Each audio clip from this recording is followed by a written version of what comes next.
दोस्तों नमस्कार। एसआईआर का मुद्दा ऐसा लगता है मानो चुनाव आयोग के गले की फांस बन गया है। न निगलते बन रहा है, न उगलते बन रहा है। चारों तरफ से विपक्ष के हमलों से हलकान है चुनाव आयोग और सबसे ज़्यादा चुनाव आयोग की बतौर संवैधानिक संस्था उसकी साख दांव पर लगी है। विपक्ष संविधान की जो संस्था है चुनाव आयोग, उस पर चुनाव चोरी के, वोट चोरी का आरोप लगा रहा है और चुनाव आयोग मुश्किल से हिम्मत करके प्रेस कॉन्फ्रेंस करने की हिम्मत जुटाता भी है तो 1.5 घंटे की प्रेस कॉन्फ्रेंस में उन सवालों के स्पष्ट जवाब नहीं दे पाता जो सवाल राहुल गांधी ने उठाए थे। एक तरह से नियम और कानून की प्रक्रिया ही समझाई जाती है। हाँ, चुनाव आयोग की तारीफ करनी होगी कि इतनी लानत मलानत के बाद आखिरकार वो प्रेस कॉन्फ्रेंस के लिए सामने तो आया। प्रधानमंत्री मोदी तो पिछले 11 सालों में प्रेस कॉन्फ्रेंस करने की हिम्मत नहीं जुटा पाए हैं। एक भी प्रेस कॉन्फ्रेंस प्रधानमंत्री मोदी करने की हिम्मत नहीं जुटा पाए हैं। लेकिन ज्ञानेश कुमार गुप्ता जी ने, जो देश के मुख्य चुनाव आयुक्त हैं, संवैधानिक पद पर बैठे हैं, उन्होंने प्रेस कॉन्फ्रेंस करने की जहमत उठाई, हिम्मत दिखाई।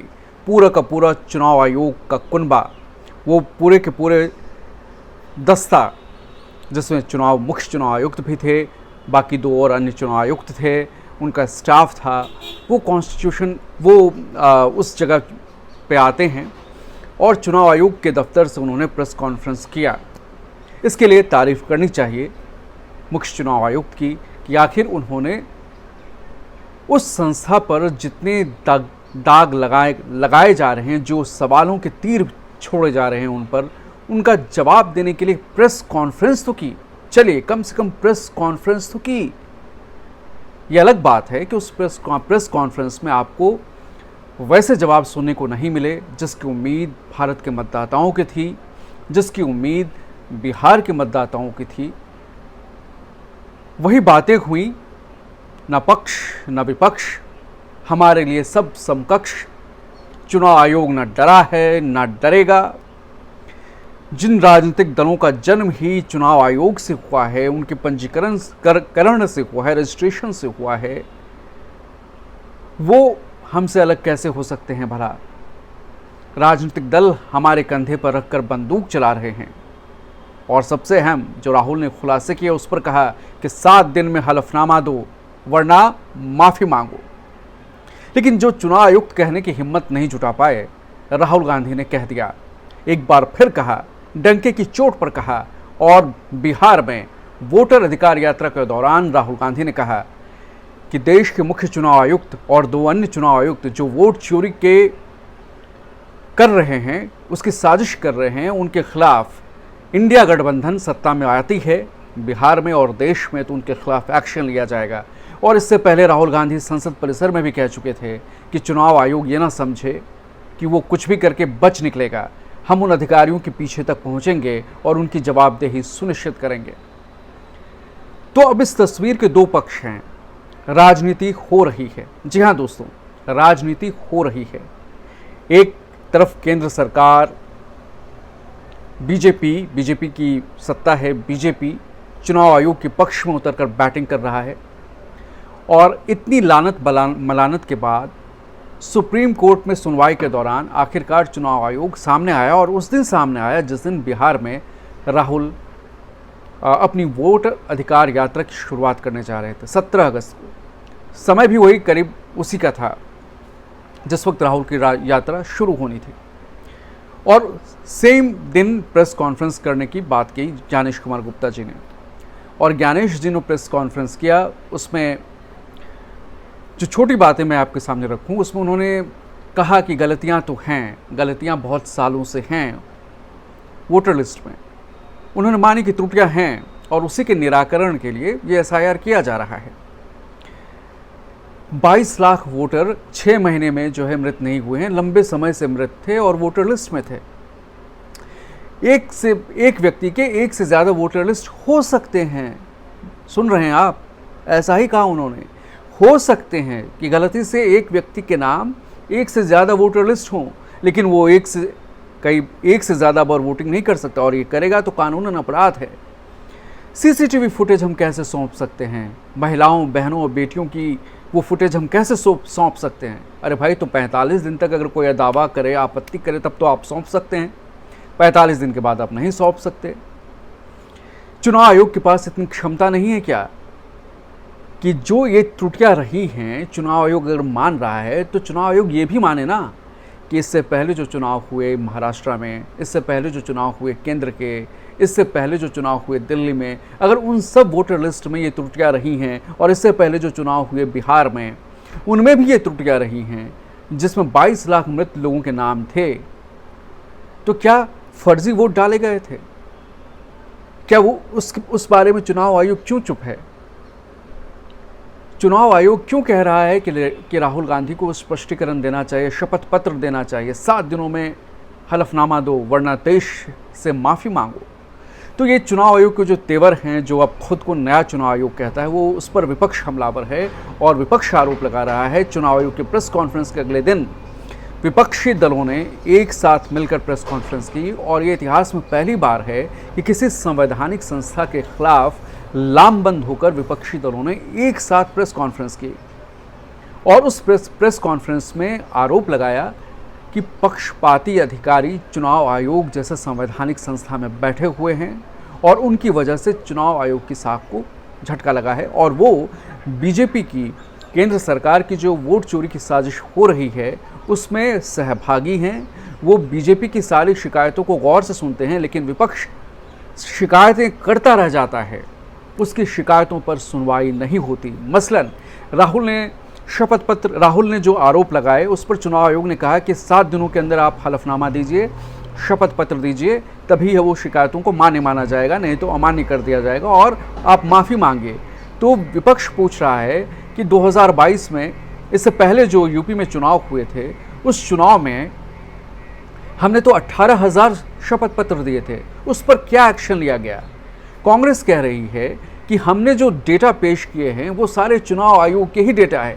चूंकि चुनाव आयोग सुप्रीम कोर्ट की आड़ लेकर कहता है कि वो मशीन रीडेबल डेटा नहीं दे सकता, इसलिए हमने 7 फीट के दस्तावेज महादेवपुरा कॉन्स्टिट्यूंसी के दस्तावेज़ों का हमने अध्ययन किया, जिसमें हमें 6 महीने लग गए, और उसी दस्तावेजों के आधार पर हमने बताया कि कैसे फॉर्म 6 का दुरुपयोग किया गया, कैसे वोटर लिस्ट में मल्टीपल वोट, एक ही व्यक्ति के नाम कई बार हैं, और कैसे एक पते पर 80 से 200 250 ऐसे लोग मौजूद हैं।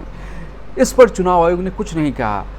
कैसे मकान का पता 0 लिखा हुआ है, कैसे जो है सो कई जगहों पर जो है पिता के नाम में गड़बड़ियां हैं, कैसे एक वोटर लिस्ट यूपी का भी है, वो कर्नाटक में भी है, मल्टीपल प्लेसेस पर है, कैसे 90 साल की महिला का नाम फॉर्म 6 में है, जिसे पहली बार वोट देने वाले इस्तेमाल करते हैं।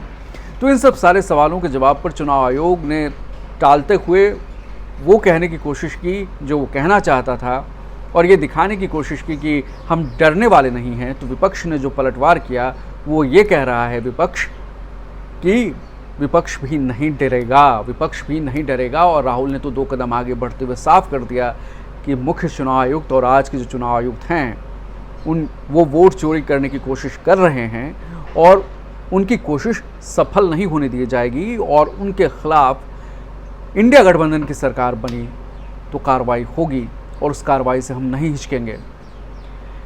विपक्ष ने ये भी सवाल पूछे कि जिस कांग्रेस पार्टी को एक विधानसभा सीट का डेटा कलेक्ट करने में 6 महीने का वक्त लगा, तो कैसे अनुराग ठाकुर को 6 लोकसभा कंस्टिट्यूएंसी का डेटा कलेक्ट करने में 6 दिन भी नहीं लगे? तो क्या चुनाव आयोग ने और बीजेपी की मिली भगत है कि अनुराग ठाकुर को मशीन रीडेबल या इलेक्ट्रॉनिक वोटर लिस्ट दिए गए, जिसके आधार पर उन्होंने इस तरह का एनालाइज किया, उन्हें मात्र 6 दिन लगे? कांग्रेस पार्टी 6 महीने मशक्कत करती रही एक एक नाम को ढूंढकर। विपक्ष के सवाल के तीर बेहद गंभीर हैं, और जिस तरह से ज्ञानेश कुमार पर खास तौर पर विपक्ष हमलावर है और उन्हें एक पक्षपाती अधिकारी के तौर पर पेश करने की कोशिश कर रहा है, दरअसल इसके पीछे उनकी जो उनका जो जुड़ाव है सत्ताधारी दल से वो भी है। एक तो नियमों में बदलाव करते हुए जब इनकी नियुक्ति की गई थी उस वक्त प्रधानमंत्री, गृहमंत्री और विपक्ष के नेता ही इसमें शामिल थे। हालांकि इससे पहले ये भी व्यवस्था थी कि सुप्रीम कोर्ट के चीफ जस्टिस भी रहेंगे, लेकिन केंद्र सरकार ने ये एक्ट में चेंज कर दिया और सुप्रीम कोर्ट के चीफ जस्टिस इस पैनल से बाहर हो गए और बहुमत का आंकड़ा सरकार के पास रहा और सरकार ने अपनी पसंद के व्यक्ति को मुख्य चुनाव आयुक्त बनाया। और ये जो ज्ञानेश कुमार हैं वो गृह विभाग में, जो गृह मंत्री अमित शाह का विभाग है, उसमें काम कर चुके हैं उनके साथ। जम्मू कश्मीर के पुनर्गठन विधेयक जो बना था उसकी वो जो गोपनीय बिल था उसे तैयार करने की जिम्मेदारी इनकी थी। धारा 370 के मुद्दे पर जब सदन में चर्चा होनी थी या चर्चा हो रही थी उस वक्त लगातार वो अमित शाह के साथ संसद में जाते थे, आते थे। इसके अलावा सहकारिता विभाग में भी वो अमित शाह के साथ काम कर रहे हैं। इसलिए विपक्ष आरोप लगा रहा है कि ये इनका रवैया पक्षपातपूर्ण है और इनके रहते चुनाव आयोग की साख जो है उस पर निष्पक्षता का जो चुनाव आयोग दावा कर रहा है वो संदेह के घेरे में है। और अब ये लड़ाई राजनीतिक हो चुकी है क्योंकि विपक्ष हमने डिगने वाला नहीं है। विपक्ष ने तय कर लिया है कि वो चुनाव में वोट चोरी का जो ये मुद्दा है इसे उठाएगा, राजनीतिक तौर पर भी उठाएगा, सुप्रीम कोर्ट में भी उठा रहा है और चुनाव आयोग को कटघरे में खड़ा करेगा। क्योंकि विपक्ष ने इनकी मंशा भांप ली है और विपक्ष का दावा है और ये मानना है कि पहले तो वोटरों को बढ़ाकर वोट चोरी की जाती थी, अब बिहार जैसे संवेदनशील राज्य में जो राजनीतिक रूप से संवेदनशील है वहाँ चुनाव जीतने के लिए गरीबों के मतों को काटा जा रहा है और इसके लिए ऐसे दस्तावेज की मांग की जा रही है जो उनके पास शायद कभी ना हो। और आधार, राशन कार्ड और वोटर कार्ड जैसे दस्तावेजों की अनदेखी की जा रही है, ये कहते हुए कि ये नागरिकता का प्रमाण नहीं है। तो नागरिकता का प्रमाण चुनाव आयोग खोजे, यह मसला तो केंद्र सरकार का है, गृह विभाग का है। इस पर भी सुप्रीम कोर्ट में भी सुनवाई होनी है, लेकिन योग्य वोटर होने चाहिए, वोटरों की संख्या वोट में इजाफा होना चाहिए। एक सब ये जो कहते हैं कि शामिल करने की प्रक्रिया होनी चाहिए, ना कि उसे बाहर करने की। तो 65 लाख लोगों तो का डेटा तो पहले ही है कि उनके नाम कट चुके हैं और ये कितने और कटेंगे वो दस्तावेज़ों के सत्यापन के बाद ही सामने आ पाएगा। और इसी के लिए 16 दिनों तक 20 जिलों में अगले 16 दिनों तक, जो 17 अगस्त से शुरू हो चुका है, रविवार से बिहार में राहुल गांधी ने 16 दिनों तक वो वोटर अधिकार यात्रा करेंगे, 20 जिलों में जाएंगे और करीब 1300 वर्ग किलोमीटर की यात्रा होगी और एकमात्र उद्देश्य है वोटरों को जागरूक करना। जाहिर तौर पर ये राजनीतिक लड़ाई बन चुकी है और अब ऐसी भी बातें पुष्ट तौर पर सामने आ रही हैं कि विपक्ष देर सबेर, जिस अंदाज में विपक्ष ने मुख्य चुनाव आयुक्त और सीईसी के खिलाफ प्रेस कॉन्फ्रेंस किया है, देर सबेर कुछ वैसा ही कदम इनके खिलाफ भी उठा सकता है जैसा उपराष्ट्रपति रहे पूर्व उपराष्ट्रपति जगदीप धनखड़ के खिलाफ अविश्वास प्रस्ताव लाने का विपक्ष ने उठाया था, हालांकि जिसे टेक्निकल ग्राउंड पर खारिज कर दिया। लेकिन अविश्वास प्रस्ताव लाने की पहल विपक्ष ने की और ये रिकॉर्ड में दर्ज है। उसी तरह का फैसला कोई ज्ञानेश कुमार के खिलाफ भी आगे आ सकता है, या ये भी हो सकता है कि ज्ञानेश कुमार जी अपने कार्यकाल से पहले विदा होकर चले जाएं, क्योंकि इससे पहले भी कई मामले ऐसे हुए हैं जिसमें चुनाव आयुक्तों ने अपने कार्यकाल के मध्य में इस्तीफा दिया है।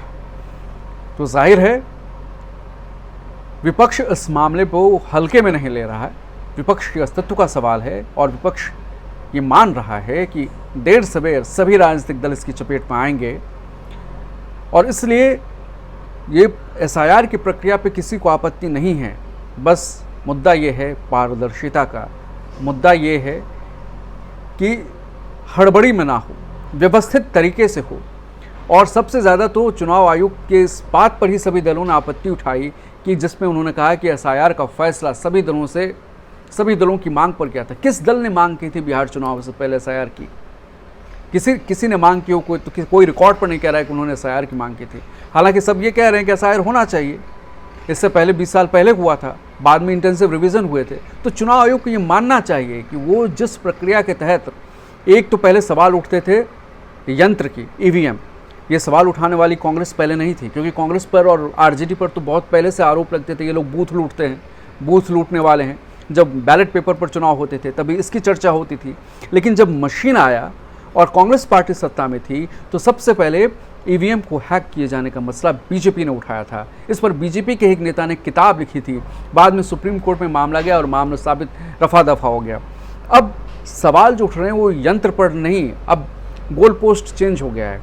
अब यंत्र की जगह तंत्र पर सवाल उठ रहे हैं कि तंत्र को ही काबू में कर अपने भरोसेमंद अधिकारियों के जरिए जो संवैधानिक पदों पर बैठे हैं उनके जरिए तंत्र को काबू में करके वोट चोरी की साजिश हो रही है। ये विपक्ष के आरोप हैं, आरोप गंभीर हैं। सुप्रीम कोर्ट जागरूक है, मामले पर दखल दे रहा है। 65 लाख लोगों के नाम जिन्हें जो एसआईआर में बिहार में काटे गए उनके नाम की लिस्ट प्रकाशित की गई है। सुप्रीम कोर्ट ने ये कहा कि वो कारण सहित उनके नाम की लिस्ट प्रकाशित होनी चाहिए। ये अब प्रकाशित की गई है और इसमें भी दावे में आधार कार्ड को मान्यता सुप्रीम कोर्ट ने उसमें दी है। चुनाव आयोग को आधार कार्ड इसमें मानना होगा।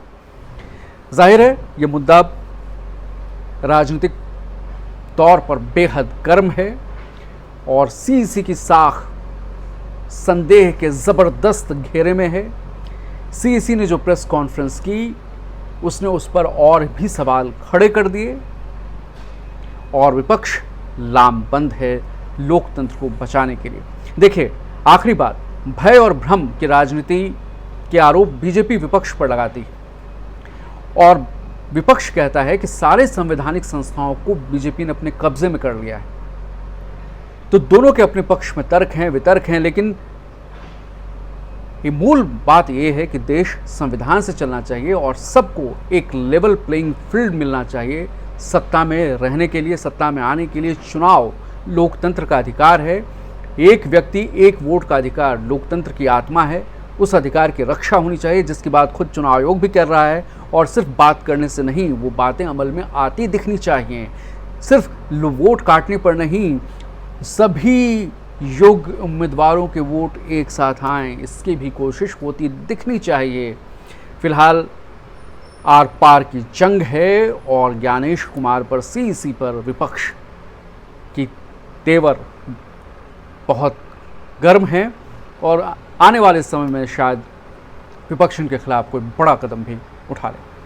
धन्यवाद दोस्तों, आज के इस वीडियो में इतना ही।